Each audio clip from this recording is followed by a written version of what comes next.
To all the non-believers, I'm making out. What's up, y'all? This is Jay Varsity, and welcome to episode 77 of NBA Talk. And listen, I've been trying to see how I could be able to cover these games, but there's just been so many games, and it's just very tough to cover. And I've been putting out these videos once a week, but let's just make this a team progression concept when it comes to this episode. So we're just gonna look at how teams have been progressing since the last time I recorded, and so far so good. Um, let's let's start let's start with the Clippers win over the Utah Jazz last night. Kawhi Leonard putting up 30 points, getting 3 steals, getting a couple blocks in. Donovan Mitchell putting up his end with 36. And it was a pretty tight competitive game until the Clippers just pulled out with the win in the fourth quarter. But it was a pretty tough competitive game. But so far, the Utah Jazz have been on somewhat of a cold stretch lately. They've been somewhat on a cold stretch. Like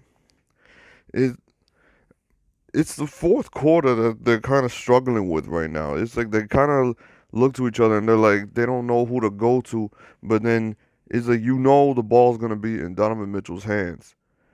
But it's just for some reason, maybe it's just their schedule and who they've been playing, because it's just I can't even say the schedule, because that loss to the Kings was bad.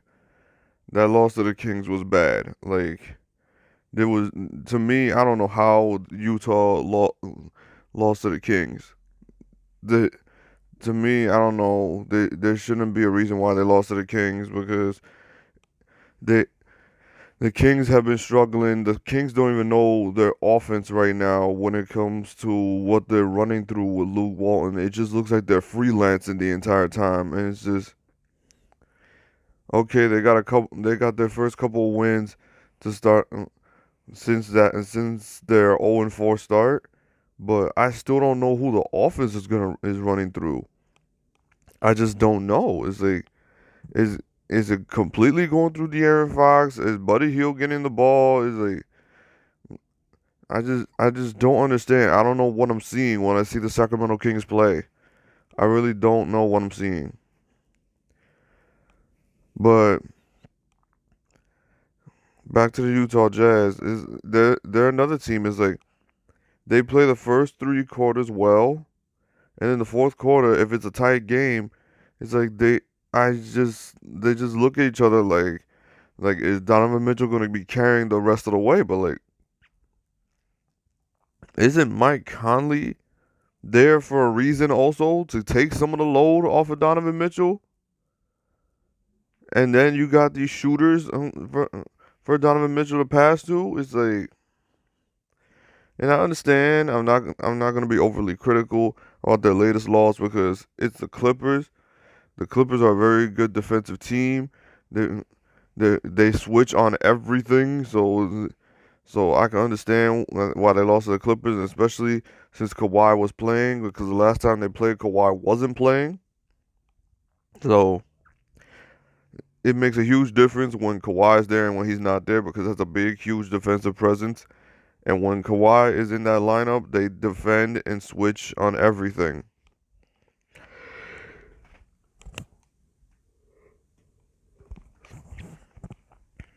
The Clippers are a very quick, versatile defensive team.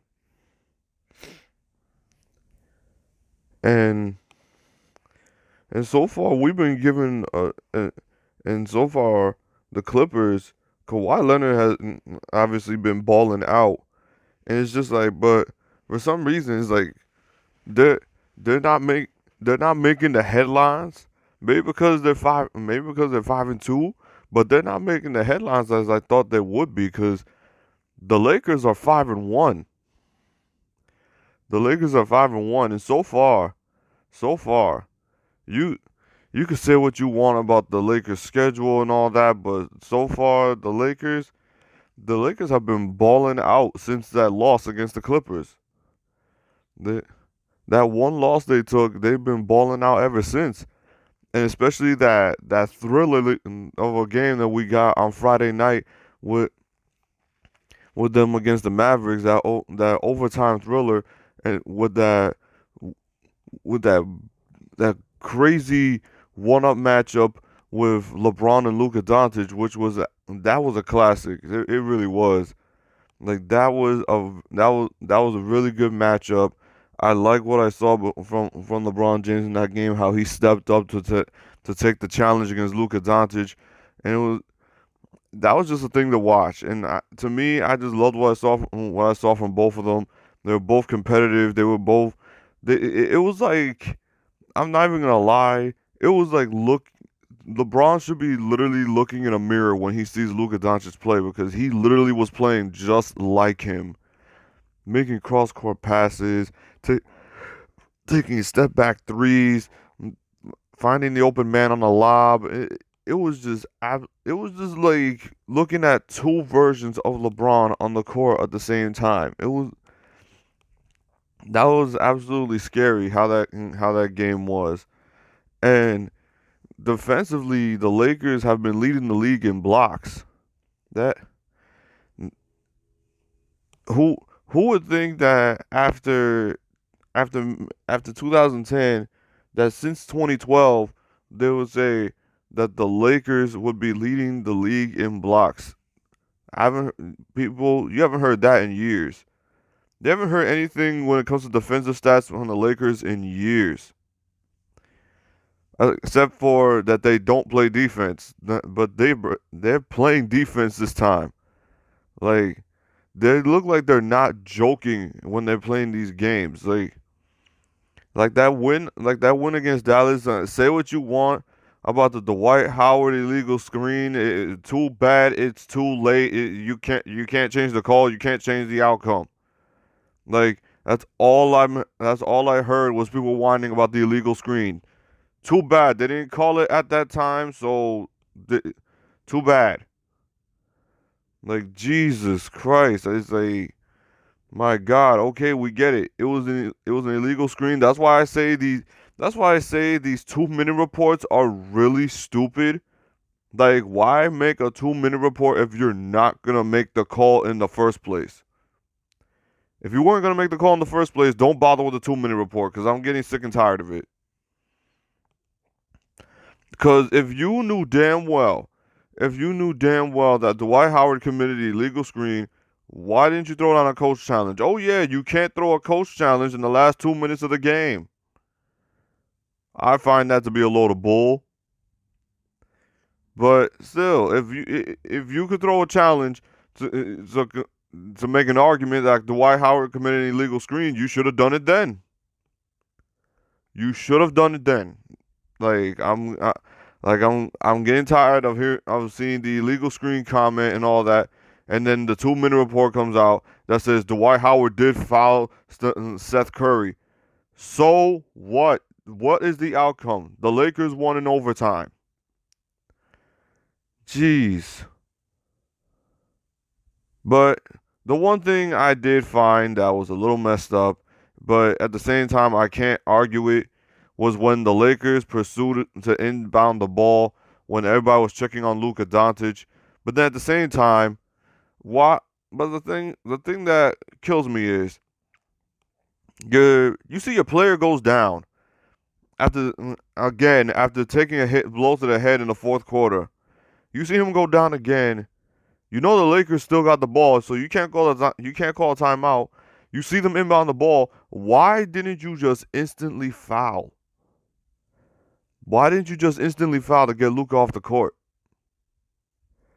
Like, I found that to be absolutely ridiculous. You just gave the Lakers a chance to easily score off that possession.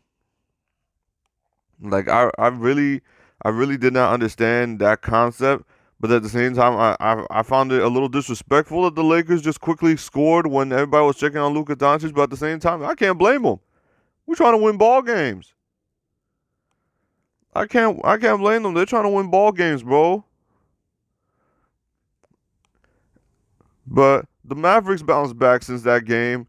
They played against the Cavs last night, and Luka Doncic again put up another triple double after that masterful performance. Even though it came to a loss against the Lakers, he put up another triple double performance. Luka Doncic, I'm just gonna say it right now. Luka Doncic is going to average a triple double within next year or the year after. I'm just saying within a 2-year span, Luka Doncic is going to average a triple double.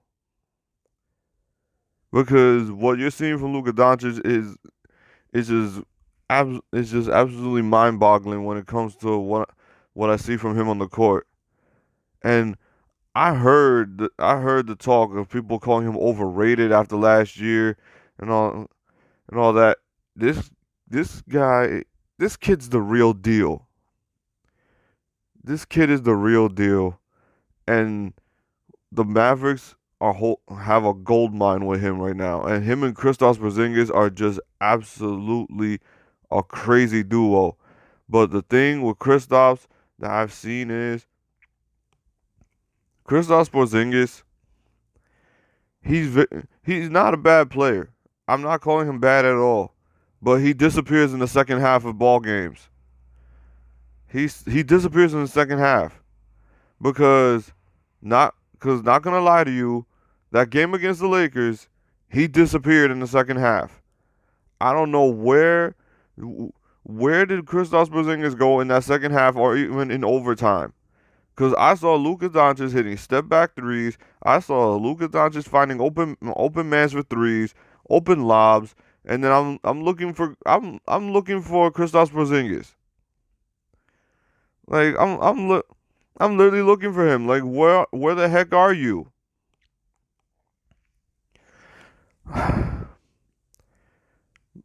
But yeah, I'm pretty sure that's just something that the Mavericks are still working out. So they're still a really good team. Offensively, this team is very good. They're very underrated with their offense, and they're very underrated in general because this team is kind of deep. This team is kind of deep, to tell you the truth. So the Mavericks are not a team that you could just look over and say, oh, this is going to be an easy win, because obviously it's not, because they're very elite, especially on the offensive end.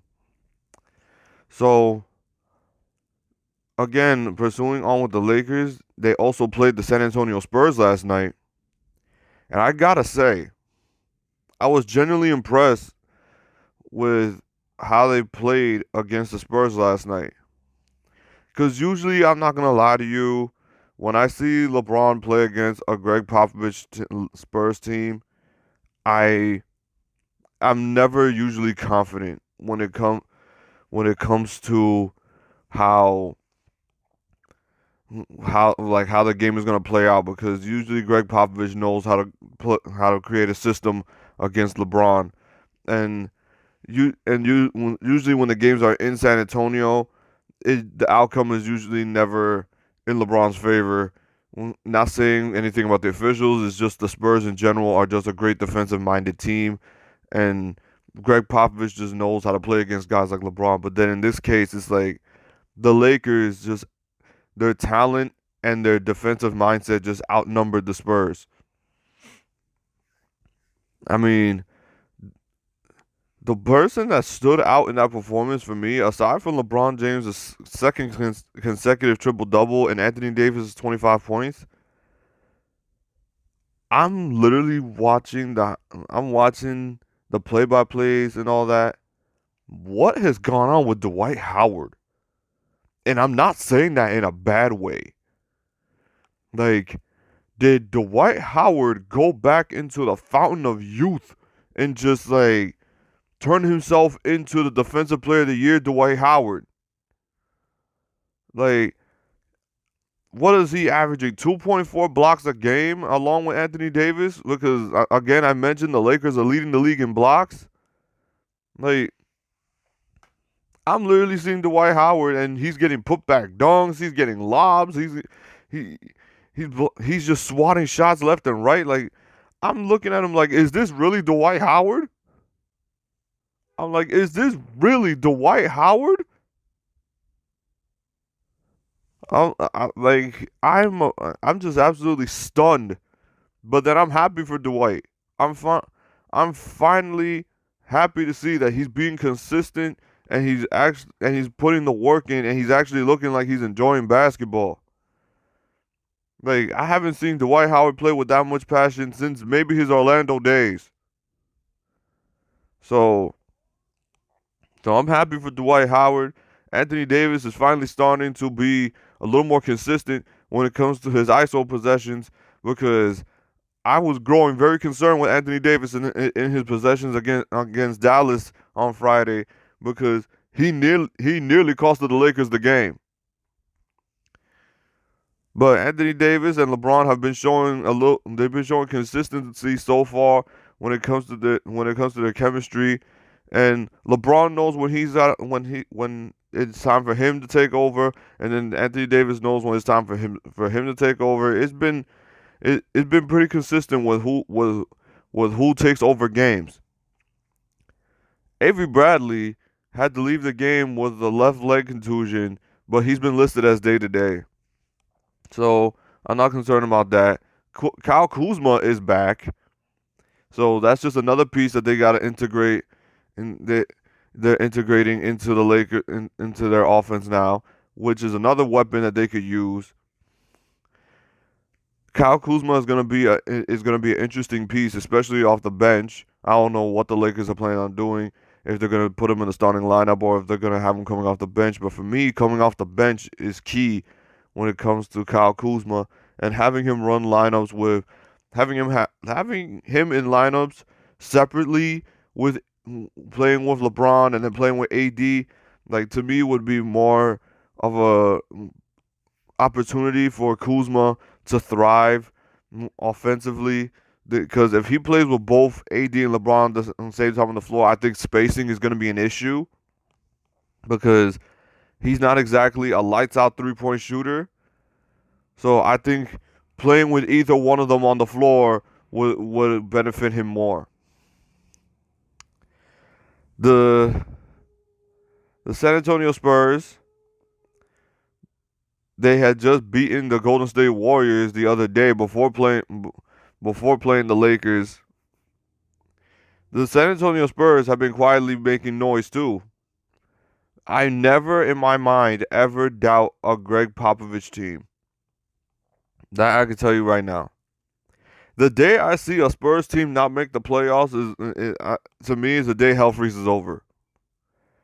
Because one thing Gregg Popovich knows how to do, he can coach his ass off. He knows how to get these players to be competitive. He knows how to get these players to compete. Like I've never seen a Gregg Popovich team never not make the playoffs. You could judge that off of the talent that he's had all these years when it comes to Tony Parker, Tim Duncan, Kawhi Leonard, Tony Parker, Manu Ginobili. You could judge off of that, but for me, I just look at Gregg Popovich and say that he's an incredible coach. He knows how to get these players fired up. He knows how to get a team full of veterans to compete hard every single night. And now he's got guys like Javante Murray, Lonnie Walker. He's got guys like Jakob Poeltl.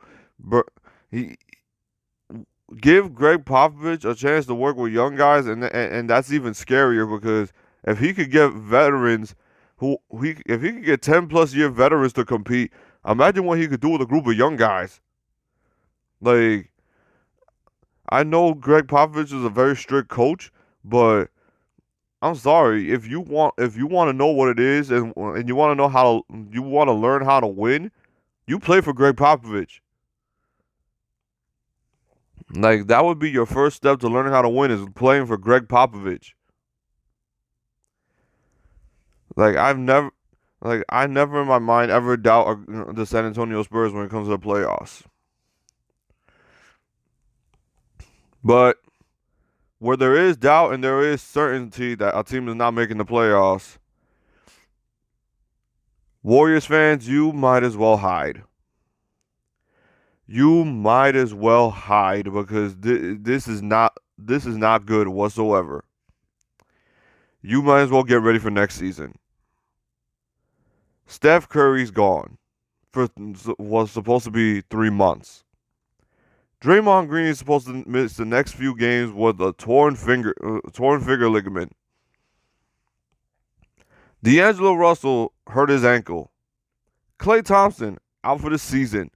Kevin Durant is gone. This team, the Golden State Warriors, they're garbage. They can't defend. They can barely score. And to think that to have a first season in their new arena, and this is the product that they're getting.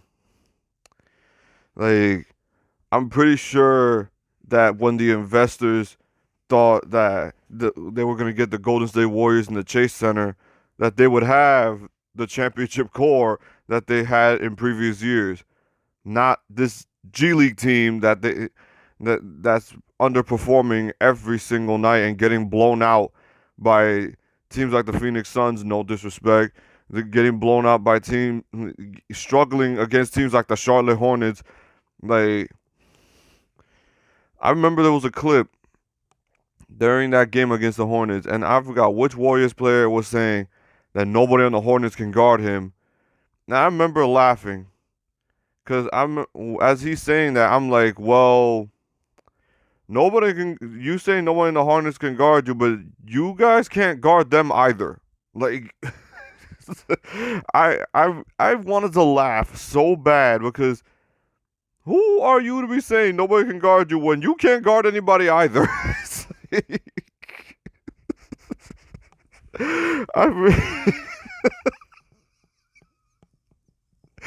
Oh no. Oh no. The Warriors have hit rock bottom very, very hard.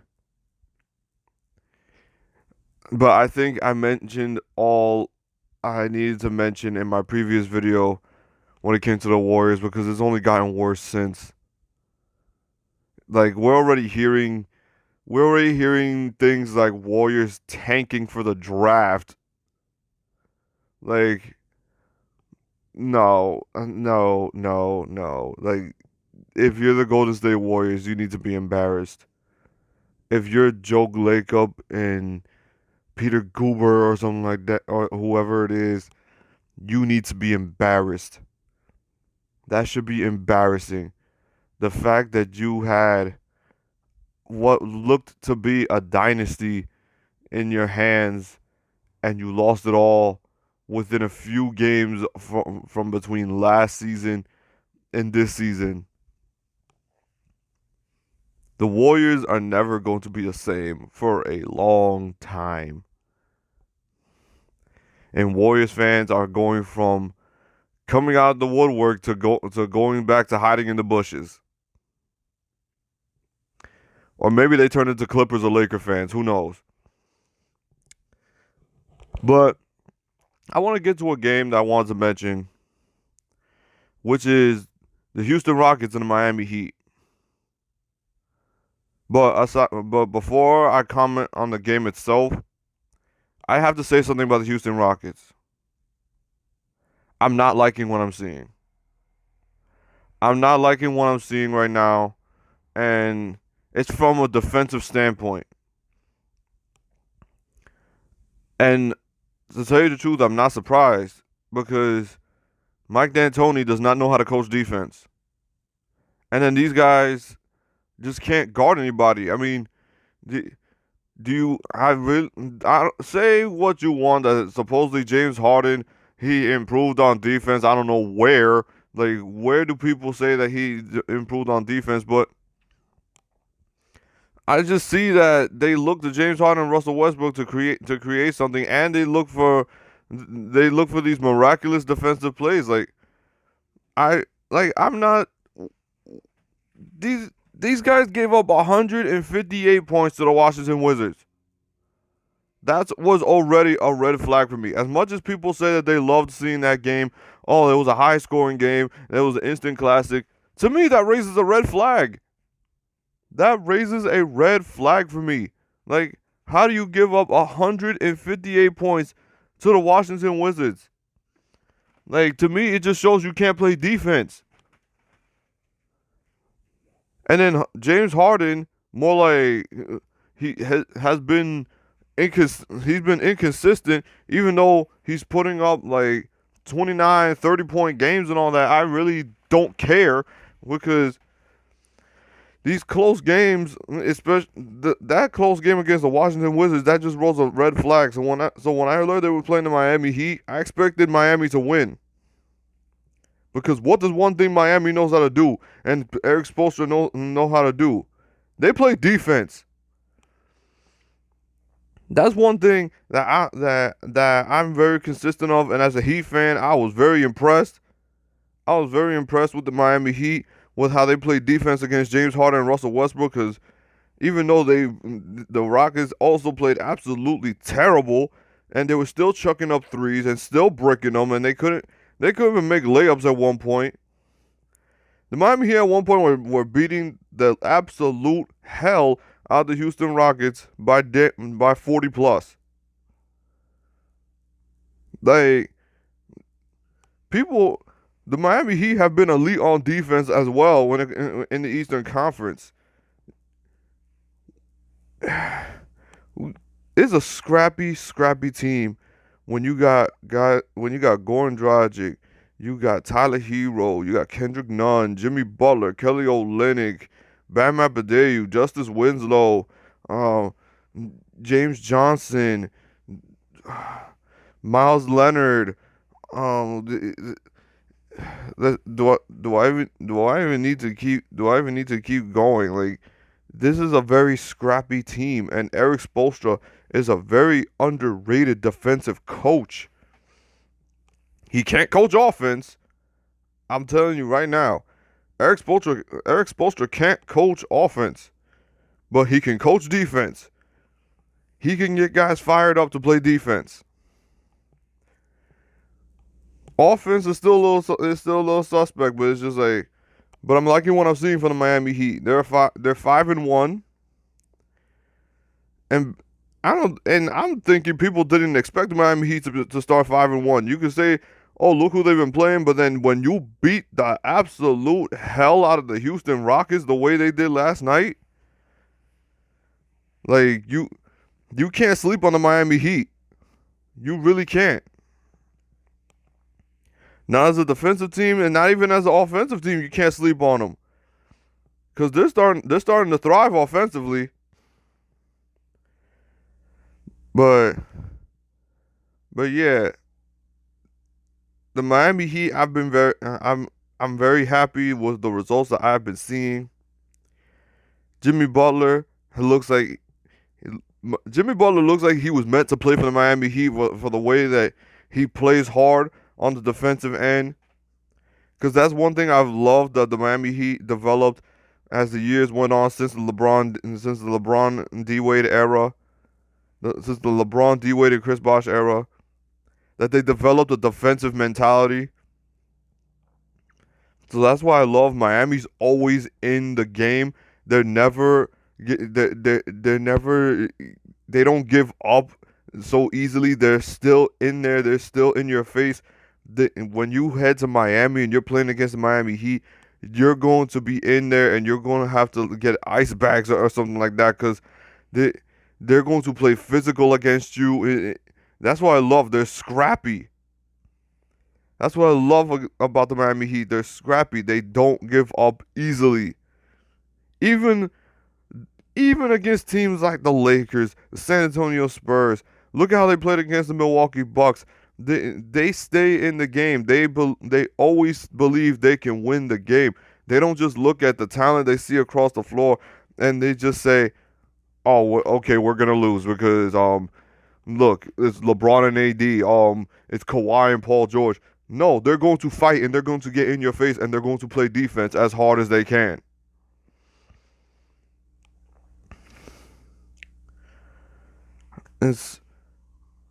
And speaking on for the rest of the league, we also had another thriller between the Philadelphia 76ers and the Portland Trailblazers. That game that game was actually very interesting, especially since Joel Embiid is suspended. I believe is for one more game. I believe he's suspended for. The Philadelphia 76ers and the Minnesota Timberwolves both won their games without Karl Anthony Towns and Joel Embiid. And first off, I would like to comment on the Joel Embiid and the Karl Anthony Towns quote-unquote fight.